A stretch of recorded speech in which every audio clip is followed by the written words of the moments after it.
This past Saturday we got a chance to celebrate the career and life of Bob Henson, who worked at Carolina Day School and before that Asheville Country Day School from 1964 to 2011. It was a wonderful gathering, not only for the things that we were able to say about Bob as a community. There were about 60 people there, a great range of alumni, actually from all of our schools. But it was a great moment for the community too, to reflect back to each other some of the things that Bob taught us about courage and being oneself. One of the things about recalling such a long tenure as Bob Henson's is recalling the history of the school and how much hard work it's taken for many different generations to become what we are now.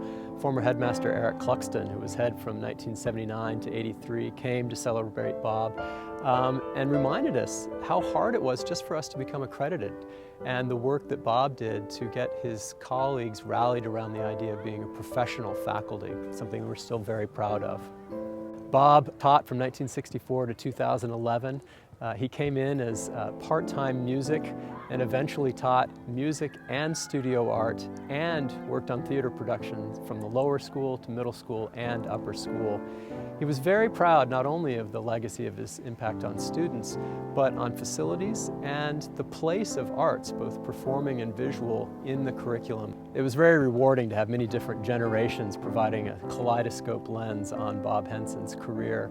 There were some who remembered gentle soul, teaching them about beauty and providing them safe havens at school at a tough time in their adolescent life. And there were others who remembered the rigor, the toughness of Bob and his expectations. I read from a letter from Jan Fort, Country Day class of '74, and she said, you know, Bob could see that she was struggling and wrote, she wasn't allowed to feel sorry for herself, and yet she also wrote about his art class as her escape, a haven where I could be myself, a place where this gentle soul, who was never at a loss for words, gave me freedom and space to express myself.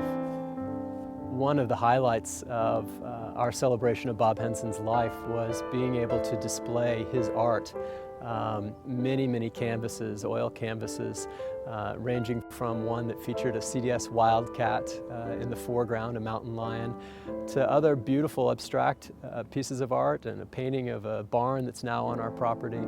I think it made people feel like a bit of Bob and his studio were right there. Ben Baldwin, Asheville Country Day School, class of 1980, may have summed up both Bob Henson and his effect on generations of alumni, but maybe also the school and the atmosphere that Bob shaped when he wrote, even for a school that thought of itself as an uncommon school, which is how Asheville Country Day School referred to itself, Bob was a particularly uncommon figure. And for that, he was to many of us the very essence of the place.